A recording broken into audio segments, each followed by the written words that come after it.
দর্শক, বেগম খালেদা জিয়ার বিদেশ যাত্রা উপলক্ষে বিমানবন্দর এলাকায় নিরাপত্তা বাড়ানো হয়েছে। আর সেখান থেকে সরাসরি যুক্ত হচ্ছেন এই মুহূর্তে আমাদের সহকর্মী ফরিদ আহমেদ নয়ন। নয়ন, আশা করি আপনি আমাকে শুনতে পাচ্ছেন। নয়ন, আমাদের সহকর্মী রকিব মানিক জানিয়েছেন যে বেগম জিয়া তার বাসা থেকে ৮টায় বের হবেন এবং আপনি এই মুহূর্তে বিমানবন্দর এলাকায় আছেন, এখন প্রায় 6:30টার কাছাকাছি। তো সব মিলিয়ে বিমানবন্দরের সার্বিক চিত্র কেমন দেখছেন?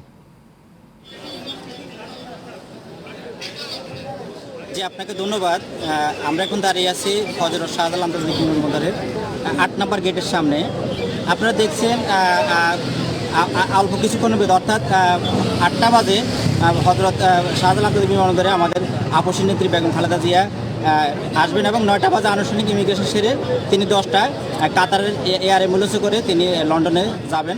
আপনারা জানেন দীর্ঘ 7.5 বছরে মা তার ছেলেকে এবং ছেলে তার মাকে হিথ্রো বিমানবন্দরে দেখবেন। এর আগে আপনাদের জানিয়ে রাখি 2020 সালের করোনা মহামারীর যে সংকটে আমাদের আপসী নেত্রী বেগম খালেদা জিয়া বারবার দেশের বাইরে যাওয়ার জন্য চেষ্টা করেছিলেন, কিন্তু আইনি জটিলতার কারণে তাকে সেই দেশের বাইরে চিকিৎসা করতে দেওয়া হয়নি।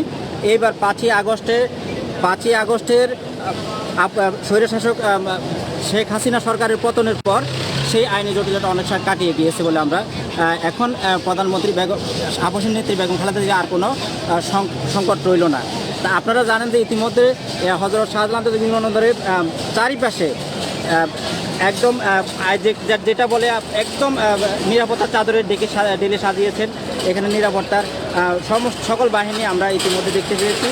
অল্প কিছুক্ষণ এখন যে 6:30 বাজে আপনারা জানেন 8টার ভিতরেই তিনি তার নিজ কার্যালয় থেকে রওনা দেবেন এবং 8:30 থেকে 9টার ভিতরে তিনি এই ইমিগ্রেশন ক্রস করে 10টায় তিনি এয়ার অ্যাম্বুলেন্সে করে তিনি হিথ্রো বিমানবন্দরে তারেক রহমান বিএনপির ভাইস চেয়ারম্যান জনাব তারেক রহমানের সাথে তার সন্তানের সাথে দেখা হবে এবং সেখানে উন্নত চিকিৎসার জন্য তিনি যাবেন। নয়ন, আমরা বুঝতে পেরেছি, আপনাকে অসংখ্য ধন্যবাদ। দর্শক, বিমানবন্দর এলাকা থেকে আমাদের সঙ্গে যুক্ত হয়েছিলেন নয়ন। তিনি খালেদা জিয়ার যে লন্ডন সফর সেটি নিয়ে সর্বশেষ খবর আমাদের জানাচ্ছিলেন।